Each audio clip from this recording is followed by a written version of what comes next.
નમસ્કાર વિદ્યાર્થી મિત્રો, આસ્થા એકેડેમીમાં હું ગૌતમ પ્રજાપતિ આપ સૌનું હાર્દિક સ્વાગત કરું છું.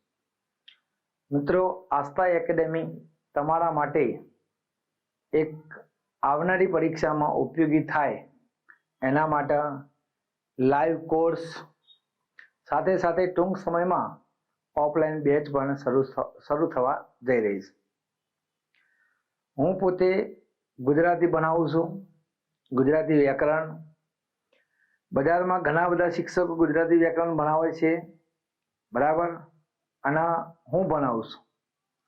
ફરક એટલો જ છે કે સામેનમાં પીપીટી લખેલી હોય એટલે સૌ કોઈ બોલી દેતા હોય, બરાબર, અને અહીંયા પીપીટી વગર આપણે ગુજરાતી વ્યાકરણનો ટોપિક શીખીશું. સીધા ટોપિક ઉપર આવીશું. ગુજરાતી ભાષામાં સ્વર કેટલા, વ્યંજન કેટલા, આ તો દેશી હિસાબમાં આપેલું છે. પણ સ્વર પૂછાય તો 11, વ્યંજન પૂછાય તો 34, બરાબર. પણ જે મહત્વનો ટોપિક ઉપયોગી થાય કે સંધિ. કોઈ પણ પરીક્ષા હોય અને ગુજરાતી વિષય હોય અને સંધિ ના હોય એવું આજ સુધી બન્યું નથી.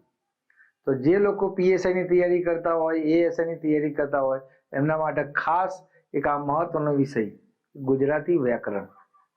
આ વિષય તમને 90 ઉપર ઓછામાં ઓછા 85 ઉપર માર્ક્સ અપાવો. અને કાયદો, આ બે વિષય જેના સારા હશે એના બેસ્ટ આવતા કોઈ રોકી શકશે નહીં. આ મારો 13 વર્ષનો એક્સપિરિયન્સ, મારો 13 વર્ષનો અનુભવ. ઓકે, તો ચાલીએ કે આસ્થા એકેડેમીમાં ગુજરાતી વ્યાકરણનો અભ્યાસ કરીએ. સૌથી પહેલા અહીંયા એમ કહેવાય કે સંધિ એટલે શું. અહીંયા લખું છું સંધિ. પછી આપણે નિયમ ઉપર ચાલીએ. તો કે બે વર્ણના યોગથી ઉત્પન્ન થતો વર્ણ વિકાર તે સંધિ. આ સંધિની વ્યાખ્યા છે, બરાબર. યોગ એટલે જોડાવું અને વિકાર એટલે ફેરફાર. એટલે સંધિ જોડો, સંધિ છોડો. આમ સંધિ એટલે સંસ્કૃતમાં સંહિતા કહેવાય, એક જાતનું જોડાણ. ખ્યાલ આવ્યો? હવે એના પ્રકારો વિશે અભ્યાસ કરી નાખીએ મિત્રો. પ્રકારો કે સંધિના પ્રકારો. તો પરીક્ષામાં પૂછાય તો 3 પ્રકાર. પહેલો પ્રકાર સ્વર સંધિ, બીજો પ્રકાર વ્યંજન સંધિ, ત્રીજો પ્રકાર વિસર્ગ સંધિ.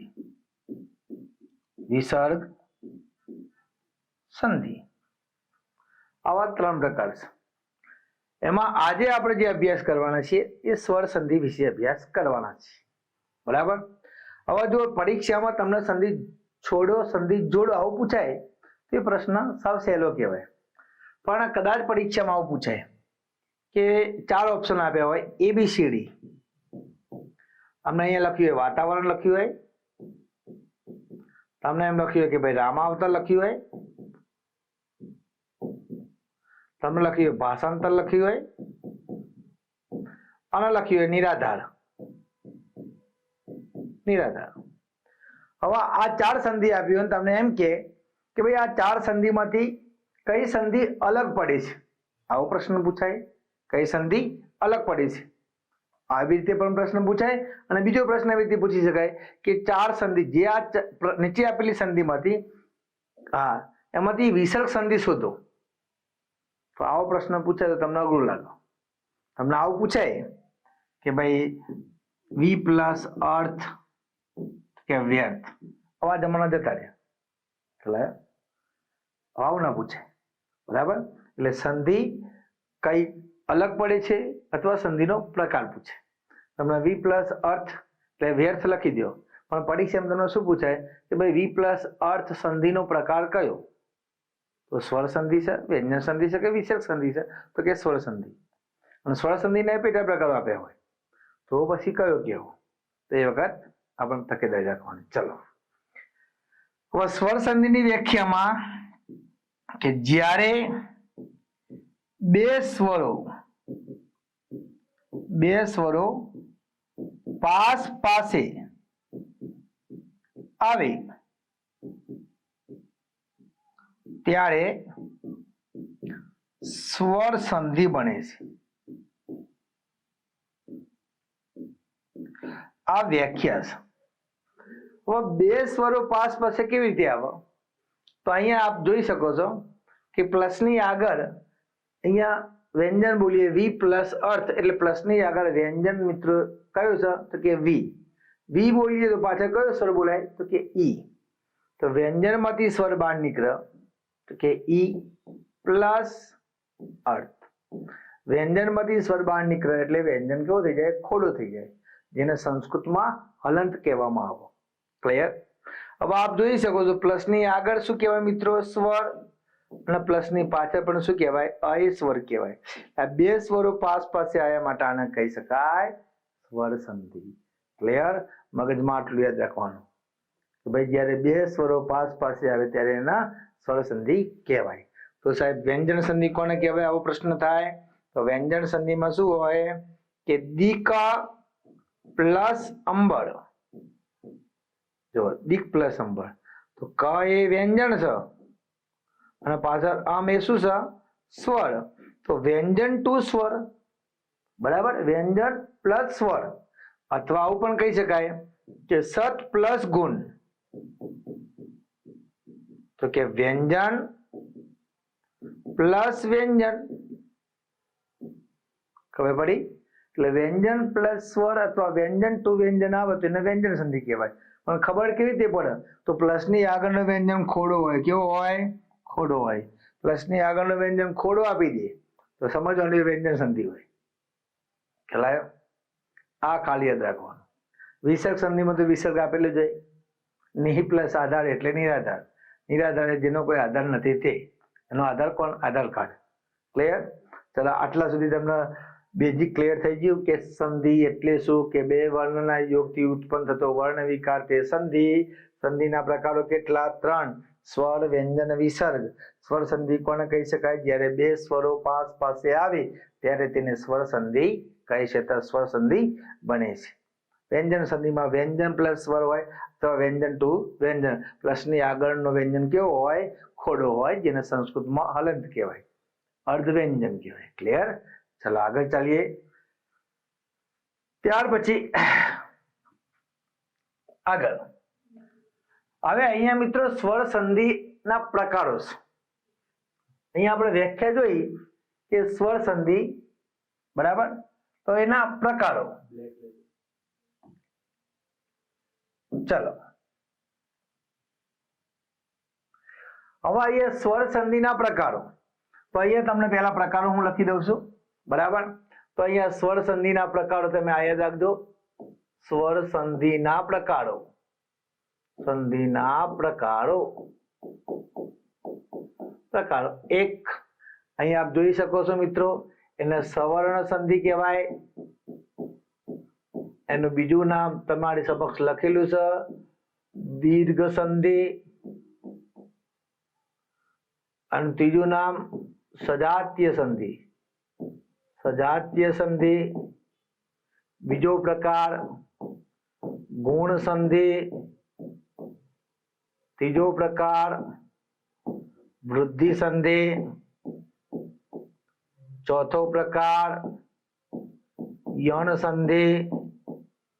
અને પાંચમો પ્રકાર કે ભાઈ અયાદી સંધિ. આવું લખી દઈએ. આવા 5 પ્રકાર છે. કેટલા પ્રકાર છે? 5. ચલો, એમાંથી પહેલો પ્રકાર જોઈએ કે સવર્ણ સંધિ એટલે દીર્ઘ સંધિ. બરાબર? હવે મિત્રો અહીંયા આની સાથે આવે તો આ થાય છે. દરેક સ્લાઇડમાં આવું લખેલું છે, પણ આ એક જ નિયમ અહીંયા જોજો કે દરેક બુકમાં આવું આપ્યું છે. અ પ્લસ અ બરાબર આ થાય અ પ્લસ આ બરાબર આ થાય અને આ પ્લસ અ બરાબર આ થાય અને આ પ્લસ આ બરાબર આ થાય. ટૂંકમાં દીર્ઘ સ્વર મૂકવાનો છે એટલે આને કહેવાય દીર્ઘ સંધિ. સજાતીય સંધિ એટલે કેમ કે મિત્રો સેમ ટુ યુ સ્વર હોય. ઓકે, તેને સજાતીય કહી શકાય. વિજાતીય સંધિ તો જુદા જુદા સ્વર હોય. ઓકે, તો અહીંયા જોજો કે રામ પ્લસ અવતાર આ સંધિ આપણે બનાવીએ તો પ્લસ ની આગળ કેટલા વ્યંજન છે મિત્રો? તો કે 2, કે રા અને મ. પણ પ્લસ ની આગળનો વ્યંજન કયો? તો વત્તા ની આગળનો વ્યંજન એટલે કે પ્લસ ની આગળનો વ્યંજન કયો કહેવાય? મ. તો મ બોલવાનો. તો મ બોલીએ એટલે પાછળ કયો સ્વર બોલાય? અ. તો રાવણનો રા એમના એમ, મંદોદરીનો મ બોલીએ તો કે મ ખોડો સ્વર બહાર નીકળ્યો અ, પ્લસ ના પ્લસ, અવતારનું અવતાર, સેમ ટુ યુ. આટલા સુધી ખબર પડી? ચલો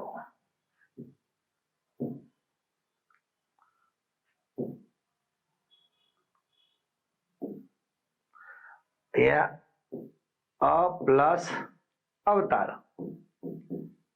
બરાબર. હવે અ પ્લસ અ બરાબર શું મૂકવાનો? આ. તો અહીંયા આ સ્વર મૂકીએ, આ બે જતા રે, આ બંનેની જગ્યાએ આપણે આ મૂકવાનો. તો રા મ કેવો છે? ખોડો. હવે પાછળનો સ્વર આ આવે એટલે શું બને? મા. અને વતાળનું વતાળ. શું બન્યું? રામાવતાર. આ આપણી સંધિ થઈ. હવે સાહેબ અહીંયા તો તમે અ પ્લસ આનું ઉદાહરણ લીધું, પણ અહીંયા એમ કે અ પ્લસ આ સાથે અ પ્લસ આ આવે તો આ થાય છે, એટલે અ સાથે આ આવે તો આ થાય. એવું એક ઉદાહરણ જોઈએ. જુઓ કે ઘોડ પ્લસ આકાર. તો ગોળ બોલીએ ગોળ તો અની પાછળ અ પ્લસ આકાર. તો અ પ્લસ અ પછી આ, તો આ આવ્યો તો શું મૂકવાનું? આ. તો આ બે જતા રહ્યા તો ગોળ અરા પછી આવે એટલે હરા ઘોડા કાર. શું બને? ગોળાકાર. એટલે નિયમ આવે એટલે સંધિ આવે, ઉદાહરણ ગમે તે હોય. ક્લિયર? એટલે ગુજરાતી વ્યાકરણ શીખવાનો વિષય છે મિત્રો, સમજવાનો વિષય છે. ખ્યાલ? જેટલું તમે શીખશો એટલું આવડશે, ગોખવાનો વિષય નથી. હા, નિયમ તૈયાર કરવો પડે. ગોખણપટ્ટી શિક્ષણ એક જાતની ગોખણપટ્ટી જ છે. ગણિત તમે એમ કે સાહેબ ગણિતમાં શું ગોખવાનું? ગણિતમાં તમારે સૂત્ર યાદ રાખવું જ પડે. એક આવડવો જોઈએ, 11 આવડવું જોઈએ, સરવાળા બાદબાકી ગુણાકાર ભાગાકાર આ બધું આવડે તો ગણિત આવડે. એમ ખાલી એકલો લેક્ચર ભરવાથી ગણિત ના આવડી જાય. ત્રણ રકમનો ગુણાકાર ના આવડતો હોય અને ક્લાસમાં જવાથી ગણિત આવડી જાય એવું કને કીધું? હે, પહેલા બેઝિક ક્લિયર કરો, પહેલા સરવાળા શીખો, ગુણાકાર. એટલે આ બધું શીખતા બાજુ એવું ને કે 2 મહિનામાં આવડી જાય. ઓછામાં ઓછો વર્ષ 2 વર્ષ લાગે લે. નોકરી મેળવવા માટે 2 વર્ષનો ભોગ આપવો પડે. ખરા? તાને નોકરી મળે. આ તો જાહેરાત આવી, ક્લાસ કર્યો અને આપણે અધિકારી બની ગયા. એ હોય 5 જણા હોય, બગાડ સુગાતા પતાવ પી જાય. એટલે હું દરેક ક્લાસમાં ભણાવવા જાઉં છું, દરેક ક્લાસમાં કહું છું કે ઓછામાં ઓછી તમારે 2 વર્ષની તૈયારી હોય તો તમને નોકરી મળશે ને મળશે. પણ ધીરજ રાખવી પડે. શું રાખવી પડે? ધીરજ. ખબર? ફોર્મ ભર્યું, પરીક્ષા ક્યારે લેવાશે? આપણે તૈયાર થઈ જાય, પરીક્ષા આવે એટલે ચિંતા નહીં. કહું છું અમુક લોકો તો 2018માં તલાટીની જાહેરાત આવી હતી, એ પેપર ફૂટ્યા પછી પરીક્ષા રદ થઈ અને કેટલા હમણાં 2000 લગભગ કહેવાય 22માં લીધી. એન્ડમાં હમણાં જ કહેવાય લગભગ 22-23માં લીધી. હમણાં 5 વર્ષ પછી પરીક્ષા સરકાર લેશે તો એ તમારે તૈયારી કરવાનું બાકી લે. તો 5 વર્ષ તમે કર્યું, 2 વર્ષ તો કોરોના હે, કેવું વાંચવા મને એમ કેવું ખ્યાલ? પણ એમાં આપણે કશું કર્યું નથી. ક્લિયર? એટલે ગોળ પ્લસ આકાર હોય તો એ ગોળાકાર લખાય, રામ પ્લસ અવતાર હોય તો રામ અવતાર. પછી તમે વિદ્યા પ્લસ અભ્યાસ હોય, અભ્યાસ. તો અહીંયા વિદ્યા બોલીએ એટલે આ બોલાય અને પાછળ હશે તો કે વિદ્યાની પાછળ આ પ્લસ અભ્યાસ તો આ પ્લસ એટલે આ થાય એટલે આપણી સંધિ બને વિદ્યાભ્યાસ વિદ્યાનો અભ્યાસ અભ્યાસ કરો પણ વિદ્યાનો ક્લિયર તો આ નિયમ થઈ ગયો ચલો આગળ ચાલીએ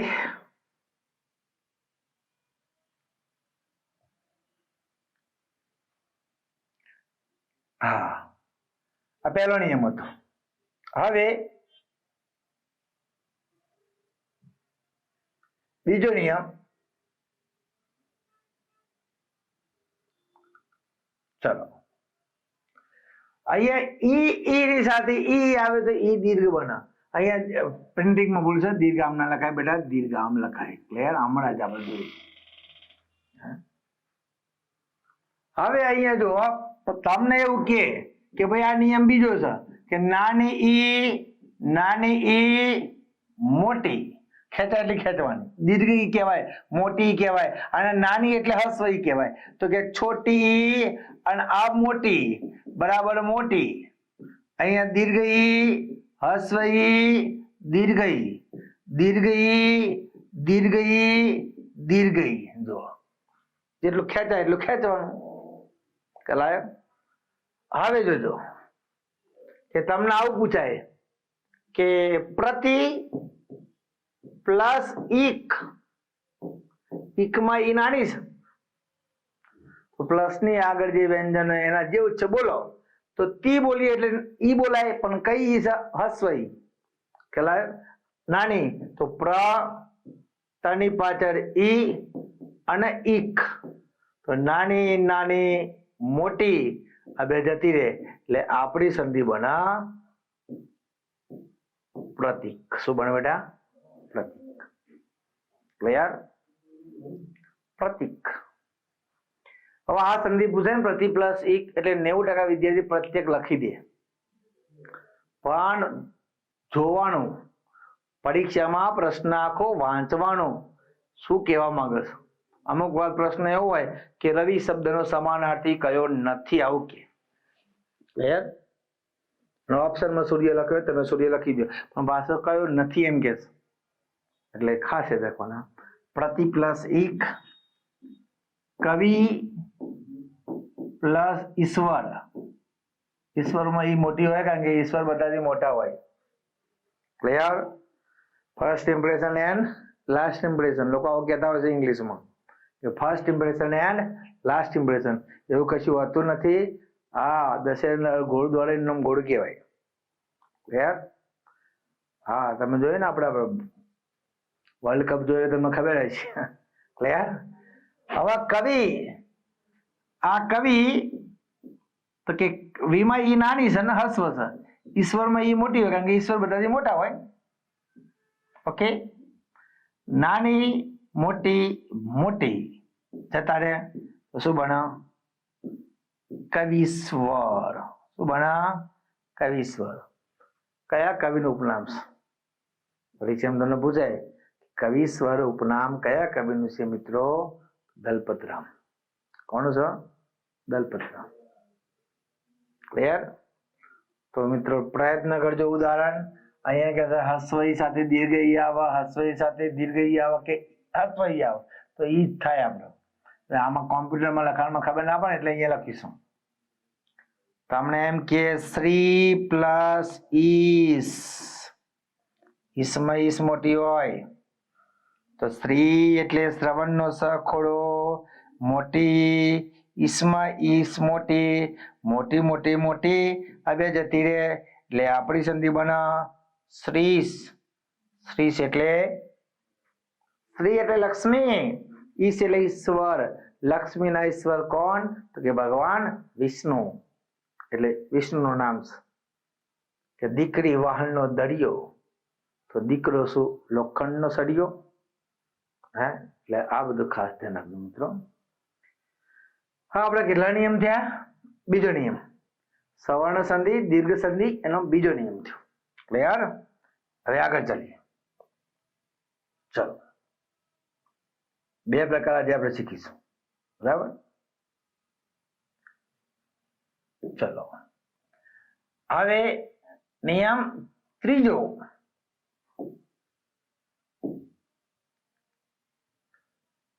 ત્રીજો નિયમ શું કહે છે કે હસ્વ ઉ બરાબર દીર્ઘ ઉ. હસ્વ દીર્ઘ દીર્ઘ દીર્ઘ હસ્વ દીર્ઘ દીર્ઘ દીર્ઘ દીર્ઘ. ક્લિયર? આ પ્રમાણે તમારે બનાવવાનું છે. તમને આવડે છે કે ઉ સાથે મોટો ઉ આવે કે ઉ સાથે મોટો ઉ આવે? હા, તો ઉ થાય. આપણે આને નહીં ધ્યાનમાં રાખતા હોય, આને ખાલી મેં લખ્યો છે નિયમ ધ્યાન રાખજો કે ભાઈ પ્લસ ની આગળ હસ્વ ઉ હોય કે નાનો ઉ હોય, પાછળ નાનો ઉ હોય તો મોટો ઉ થાય. ક્લિયર? આવું એક ઉદાહરણ જોઈએ આપણે સરસ મજાનું કે આ પૂછાય છે વારંવાર, શું પ્લસ ઉક્તિ. શું પ્લસ ઉક્તિ? સ ઉ ઉક્તિમાં ઉક્તિ, નાનો નાનો મોટો ઉ, આ બે જતા રે સંધિ બના સુક્તિ. શું બને બેટા? સુક્તિ. ક્લિયર? દીર્ઘ ઉ આવે ને સુક્તિ. ક્લિયર? એટલે ટ્રાય જગ્યા પ્રયત્ન કરતા રહ્યો, બરાબર? હવે તમને એમ કે આ પરીક્ષામાં પૂછાઈ હતી હમણાં, સિંધુ પ્લસ ઉર્મી. ચલો, આને બનાવવાનો પ્રયત્ન કરવાનો છે. સિંધુ એટલે શું થાય?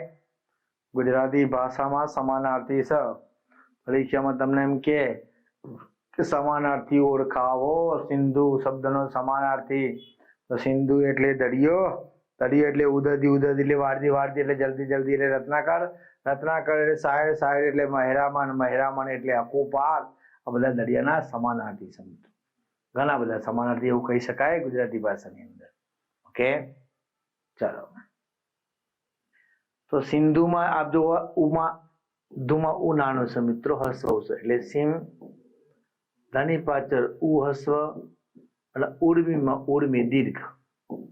હે, જેના ઉપર રેફ હોય એની આગળની દીર્ઘ આવે. આવો જોડણીનો નિયમ છે. નાનો ઉ મોટો ઉ મોટો ઉ, બે જતા રે સંધિ શું બને બેટા? સિંધુ મી. આવું આની અંદર આવો સિંધુર્મી. સિંધુ પ્લસ ઉર્મી એટલે સિંધુર્મી. સિંધુ એટલે દરિયો. ક્લિયર? ચલો, પરીક્ષામાં તમને આવું પૂછે વધુ, વધુ પ્લસ ઉલ્લાસ. વધુ એટલે પત્ની, ઉલ્લાસ એટલે આનંદ. વધુ પ્લસ ઉલ્લાસ. ક્લિયર? ચલો, વધુ પ્લસ ઉલ્લાસ.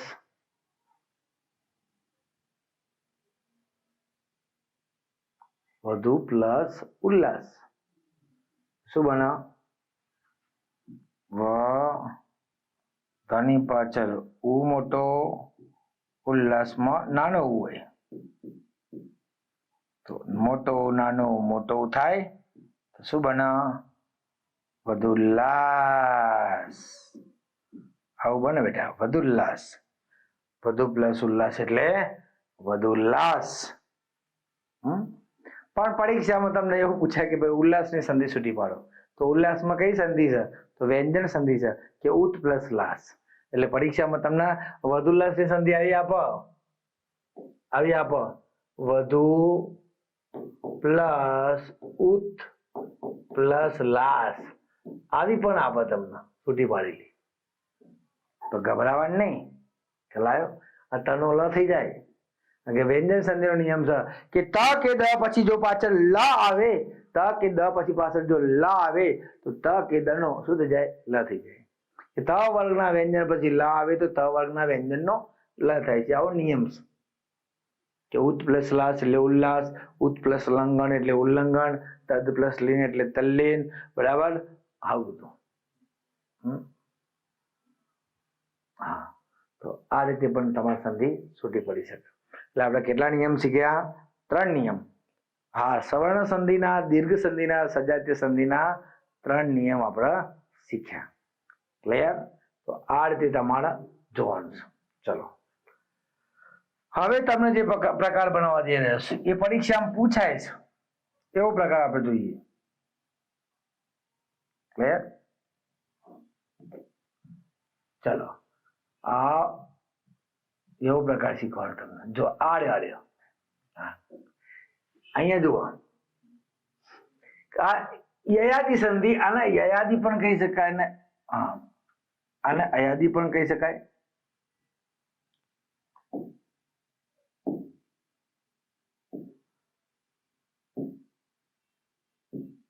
ચલો, અને અયાદી પણ કહેવાય.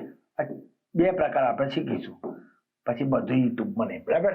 ચલો, એક જ નિયમ, સાવ એક નિયમ લઈ લઈએ કે એ ઓ ઐ ઔ ના સ્થાનમાં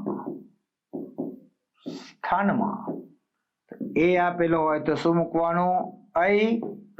ઓ આપેલો હોય તો અવ, ઐ હોય તો આય, અને ઔ હોય તો આવ. નો આદેશ થાય, પણ પાછળ સ્વર હોવો જોઈએ. આવું ભાઈ પાણીને કીધું છે.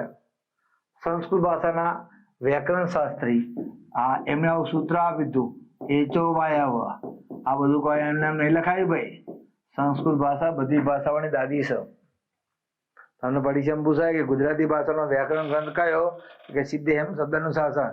તો સંસ્કૃત ભાષામાં પાણીની નામના ઋષિએ અષ્ટાધ્યાયી નામનો ગ્રંથ લખ્યો છે મિત્રો. આ એક જ સૂત્ર કે એ પછી વિજાતીય સ્વર આવે તો અહીં થાય, અહીં ખોડો છે. જો અહીંયા તો એની જગ્યાએ શું મૂકવાનું? અહીં. આ નિયમ ખાલી યાદ રાખવાનો કે એ ઓ ઐ ઔ ના સ્થાનમાં ઐ ઔ આય આવનો આદેશ થાય, પણ પાછળ સ્વર હોવો જોઈએ. કેટલું સિમ્પલ છે જુઓ. જેટલા આજ સુધી રેકોર્ડ છે મિત્રો કે જેટલા પીએસઆઈમાં ગુજરાતીમાં જેનો પહેલો નંબર આવ્યો કે સારા માર્ક્સ આવ્યા, મારો વિદ્યાર્થી હોય છે ગુજરાતીમાં. ખ્યાલ આવ્યો? હમણાં 2022માં જે હતા એમાં લગભગ 85-86 માર્ક્સ લાવડાયા હતા એમ કેવું. ઓકે, 2015માં તો 75 નું પેપર હતું, એમાં 74 માર્ક્સ લાવડાયા હતા. એટલે આવા આઈએસ બધા પીએસઆઈ બની જાય મિત્રો. અહીંયા ને પ્લસ અન જો તમે કહો શું બને કે નહીં, આ તો આવડે છે કેમ ગોખી અહીંયામાં હોય હોટ ઉપર આવી જાય. પણ કેવી રીતે બનાવીએ ને અહીંયા જોજો. પ્લસ ની આગળ કેટલા વ્યંજન? 1. તો અહીંયા એક વ્યંજન છે, કયો છે? ને બોલીએ એટલે પાછળ કયો સ્વર બોલાય? એ. તો વ્યંજન કેવો થઈ જાય? ખોડો. સ્વર બહાર નીકળે એટલે વ્યંજન ખોડો. અનો અ plus unknown same to you. આટલા સુધી ખબર પડી. પાણીની શું કહે છે કે એની જગ્યાએ શું મૂકવાનું? અહીં. અને પાછળ શું હોવું જોઈએ? સ્વર. તો એની પાછળ આને સ્વર કહેવાય તો કે કહેવાય. તો એની જગ્યાએ તમારે શું મૂકવાનું? હવે અહીં મૂકી દો કે ન ખોડો ખોડો. એની જગ્યાએ મૂક્યો અહીં પ્લસ અનનો અન. આટલા સુધી ખબર પડી કે ને માંથી એ છૂટો પાડ્યો, એની જગ્યાએ અહીં મૂક્યો. હવે જોડો ન કેવો છે? ખોડો. આ પાછળ સ્વર છે એટલે ન કેવો થઈ જાય? આખો. ન લખો તમે એટલે પાછળ અબોલી જ જાય. ય ખોડો આ આવે તો ય આખો, બાકી રહ્યો ન. શું બન્યું? નયન. આ બાજુથી બે કે આ બાજુ બે, ખાટલા વચ્ચે વચ્ચે જવાય એમ કેવું છે. નયનને બંધ રાખીને મેં જ્યારે તમને જોયા છે. આ ગઝલ છે. કયા કવિની ગઝલ છે એમ કેવું છે? મનહર ઉદાસ તો ગાય છે. બરકત અલી ગુલામ હુસેન વિરાણી, જેમનું ઉપનામ છે બેફામ, કે રડ્યા બેફામ સૌ મારા મરણ પર, હતો જ મારો પ્રસંગ મારી હાજરી ન હતી. હવે બેફામ સાથે કીધું છે. એટલે હવે પરીક્ષામાં તમને ને પ્લસ અને આપણને તો જેટલા 12 લાખ ફોર્મ ભરવાને બધા નયન લખી દે. આવું પણ તમને પ્રશ્ન પૂછાય કે ભાઈ ને પ્લસ અણ સંધિનો પ્રકાર કયો? તો મિત્રો યયાદી ઓપ્શન હોય કે અયાદી હોય. ક્લિયર? એટલે આટલું મગજમાં રાખજો. ચલો, હા, એની જગ્યાએ શું મૂક્યો? આઈ. એની જગ્યાએ શું મૂક્યો? આઈ. ક્લિયર? હા, તો આ રીતે આપણે અભ્યાસ કરવાનો. બરાબર? અસ્તુ.